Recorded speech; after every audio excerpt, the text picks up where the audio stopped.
Welcome to Moments with MamasteFit. In this mini episode, we're going to be talking about baby's positions and how that could impact you while you are pushing.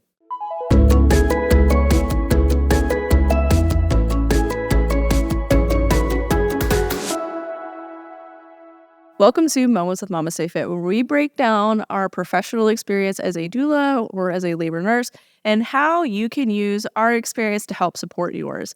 In this episode, we're going to be talking all about baby's position and how that impacted the second stage of labor known as pushing for some of my clients. And so there's different positions that your baby can be in that are rotational. They can either be the back of their head towards the front of your pelvis, known as occiput anterior or OA, or they can be the opposite, OP, occiput posterior, sometimes known as posterior, just OP, sunny side up. There's all sorts of names to baby being in that direction. And this direction can sometimes cause a little bit of an anxiety for folks because it could be associated with some issues during labor. And so for one of my clients, the baby made it all the way down. She did have an early urge to push when she was like 5 or 6 centimeters, where she was feeling the urge to push, but was just not incredibly dilated at that point. Labor continued. She eventually made it to 10 centimeters dilated, and it was just taking a really long time for the baby to come out. And this is when the midwife noticed that the baby was OP. So the back of baby's head was to the back of the pelvis. The reason why this is potentially an issue is how the baby is trying to get underneath the pubic arch. So we have this kind of triangle on the bottom of our pelvis that the baby's head extends underneath. But when they're OP, they can't quite extend because they're in a curled position already. And so sometimes it can make that final rotation really challenging and really prolong pushing. For some folks, they can push out their baby OP without any issue. But in general, if baby is OP while you're trying to push them out, it can be very challenging. Have you noticed that as a nurse? Yes. So OP position is one of the top reasons for positions that leads to a C-section. So you're pushing for a very long time and baby just doesn't come out because of the way that they're presenting in the pelvis. Sometimes they don't even get to 10 centimeters because of the way that baby's presenting. So they're not putting equal pressure on that cervix. One of the key things that I look for that baby is potentially in that OP position is one, their contraction pattern.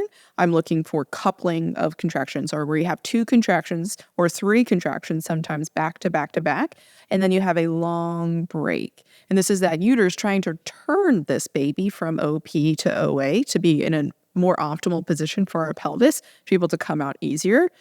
But that sign is usually like, oh, our uterus is working really hard, because it can't just continuously have a contraction to rotate the baby. It has to give them that break to recover. Something that I'll ask my doula clients when they're kind of telling me that they're in labor is I ask them, how do their contractions feel at the peak? And in this specific instance, she told me that they felt bumpy, where it felt like there was multiple like little contractions at the top, or like multiple peaks where it was kind of like a tight and release, tight release, tight release. And ultimately, we understood that later it was because baby was OP, but that's something else that someone could pay attention to in their own body. It's, how do my contractions feel at the peak? Is it a single tight and release, or does it feel like maybe there's like 2 or 3 tights and release as well? Yes. And another thing, it could not be that baby is OP if you notice this type of contraction pattern, because sometimes as the baby is rotating in the middle of the pelvis, so it's moving from like LOT to OA through that mid portion of the pelvis, you will have some normal doubling or tripling of the contractions if baby's just needing a little bit of help to rotate. So baby could not be in an OP position, but you might have these coupling or doubling of contractions, but we would still want to address that contraction pattern with some sort of movement or trying to help baby finish that rotation. So if you have this, don't like freak out immediately that your baby's OP and your labor is going to be harder, because it could be just like a normal progression of your labor. But other things that I look for other than the contraction pattern is that early urge to push. And this is due to the way that baby is putting pressure onto the pelvic floor. When a baby is in an OP position, they're putting more pressure on the posterior portion of the pelvic floor, which is leading to that increased pressure in our butt, which is leading then to the feeling like you need to push, but you're not yet at that dilation. So addressing that early urge to push could really help by doing different positions to help the baby get into a more optimal position for your body. The reason that pushing, though, with an OP baby takes too long is because with an OA baby, they go through the normal cardinal movements for an OA baby, where at the end of the pelvis, they just rotate and extend their head out underneath the pubic bone. But with an OP baby, based on the anatomy of a pelvis, they have to tuck their chin in first and then extend. They have to do a different type of maneuver that takes longer to do with an OP baby. So it's not that OP is harder or impossible to have vaginally. It just usually takes longer because they have to do more maneuvers versus an OA baby. They just extend their head out. Something else that I noticed specifically in this birth and in other births where the babies were OP is while they are pushing, they're arching in their back a little bit too, because of how it creates a little bit of different type of space within the pelvic outlet. So we have a slightly more arched position, which I will say is not a typical position that people go into. It's not comfortable to push in that position. But if you're finding a little bit more of an arch in your back, we may be kind of changing the space in the pelvic outlet a little bit towards the front. So we have a little bit more of an opening to the front part of the pelvic outlet. And so that could be beneficial if your baby is OP. So if you are intuitively pushing and you're finding that an arch feels really good for you, lean into it and go with that as well. Your intuitive movement during labor is really, really beneficial. And so in this instance, we were pushing for a period of time. The midwife assessed that the baby was OP, and we continued to try to push, and baby was just not getting underneath that pubic bone. And in other births, at this point is sometimes when a C-section is called, where they're like, hey, we've been doing this for a really long time, because there is a limit to how long is reasonable to push for, and when maybe some of the benefits are starting to not outweigh the risks as much. And so there is a limit to how long you probably should push for. There's no set number exactly, no one should push past a certain point. But in general, I would say the 3 to 4 hour mark is usually when things are going to be called. And so in other births, they have called it at this point. They recommend a cesarean birth. And those babies usually come out with this line across their forehead for where they were kind of pressing into the top of the pubic bone. But in this instance, the midwife recommended, hey, we have a provider here, an OB here that can do forceps delivery. He's the best in town. If I had to have a forceps birth, this is who I would want to have, but I would recommend an epidural. I would not recommend forceps delivery without any sort of pain medication. So opted for an epidural at this point, and then the provider came in, or the OB came in and did a forceps delivery for the baby, and that's probably the only reason why her baby was born vaginally. And so then this becomes a conversation of, is instrument-assisted delivery bad? Is it good? Or is it just a tool that's available to us? And I've had some clients that had hard lines. I will not have any instrument-assisted delivery. I will have a C-section before you use a vacuum or forceps on my baby. And that's totally fine. That's a fine, preference for it. Nobody should force anything on you. For that one client that I had that was very adamant, that will not be something for me. She was a NICU nurse previously, and her experience, it was something that made her really uncomfortable. For her, we didn't need any sort of instrument-assisted delivery, so it became a non-issue. But in this client specifically, if she had a C-section, it would have limited her in her next birth options. She would not have been able to have a home birth with the midwife that she utilized because of state laws. Because in our state, you can't have a home birth after a C-section. Just with the licensing of the midwives that we have, you have to get an underground midwife to come and support you. So it's not impossible, but you won't have a licensed midwife to support your birth. And so when she was in labor, knowing that, okay, if I have a C-section versus the forceps, this is potentially going to impact my future birth options, was a conversation that they had. And for her, she decided this was a better option for me. And so in that moment, you may have a different preference, and this could be something that's really important to explore before as well, because there are risks that do come with C-section. There are risks that do come with using a forceps or a vacuum to help deliver your baby, and kind of weighing not only in this pregnancy, but also how could this impact future ones as well, I think is really important. In this instance, where the provider recommended forceps versus the other option of vacuum, this is because a vacuum is really beneficial if the baby is in an OA position because it's helping that baby extend in its head to get underneath the pubic bone. But if baby is in an OP position or potentially some other mal position, like maybe baby's head is crooked, forceps are more efficient at being able to pull babies out that are in an unoptimal position. So a vacuum would not have been helpful or as helpful in her situation as those forceps would be.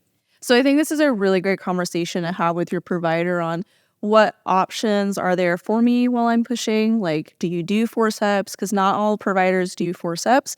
Do you only do vacuum? In what instances would you offer that for me? Because sometimes I've seen vacuums offered when the baby's heart rate is just like acting a little bit funky and maybe it's a little bit more anxiety. I'm not the provider, so I'm not going to make it a judgment call on like whether or not it was like a necessary intervention. But I'll sometimes see it being offered in situations where it's like, did we need that right now? Or like, could that have been something that we approached later on? And so this would be like a really good thing to have a conversation with our provider on of when would you use it? Which is your preference? In which situation would you recommend either or? And like, what would my recovery look like? And so if you have any sort of instrument-assisted delivery, I would highly recommend working with a pelvic floor physical therapist because you could have more lacerations. There could be a little bit more damage to the pelvic floor, to the vaginal wall. And so working with a PT after your birth is going to be especially important for you if you have an instrument-assisted delivery. And some providers are not even taught how to do forceps anymore, so it's kind of like a very limited skill nowadays. There's not a lot of providers that are even able to do it. Vacuums is kind of most commonly used as an instrument-assisted delivery. So if your provider is not able to do forceps, then understanding that vacuum is your only option can be helpful.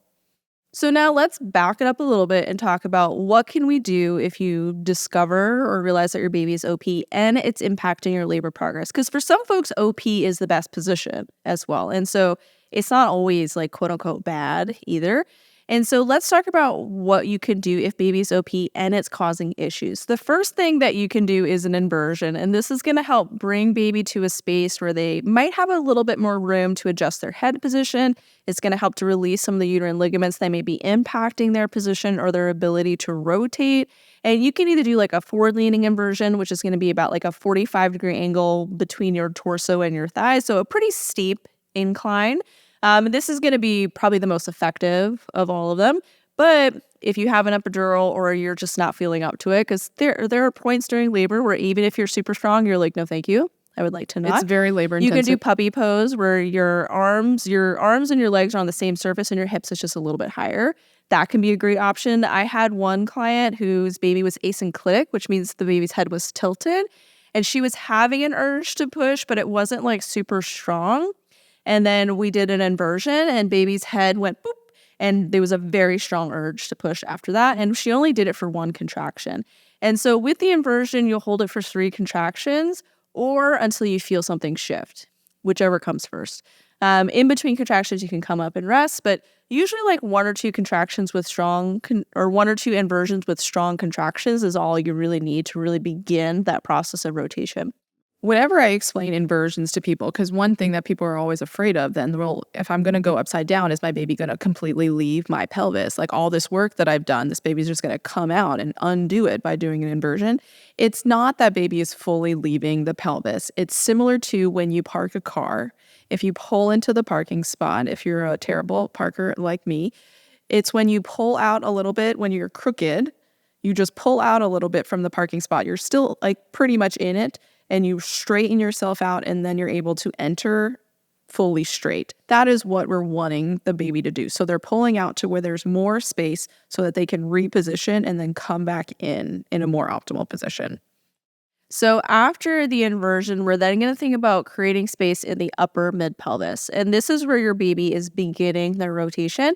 And so open hip positions like a fire hydrant where the belly is to the floor, or like an exaggerated sideline where your leg is on a peanut ball and you're really pushing the knee out are going to be really great movements to do. So you're going to feel more of a stretch in like the groin. And I would start on the left side because for most of us, the babies are rotating on the left side.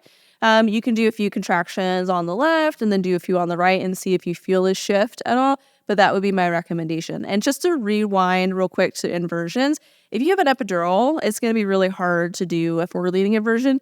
You can Trendelenburg the bed or just tilt the bed while doing one of these movements as well. So you can do the exaggerated sideline, legs up on that peanut ball, and then just tilt the bed for like 10 minutes, 10, 20 minutes at the most. Have a conversation with your nurse about what they feel comfortable with doing, because epidurals are gravity fed, so we don't want to be upside down for like 3 hours. But usually like 10 to 20 minutes at most is I usually totally do fine. 30 minutes on 30 each minutes. side, unless they feel a shift. So I am obviously being like on the more She's a safe doula. side of things, or cautious side, not safe side, the cautious side of things.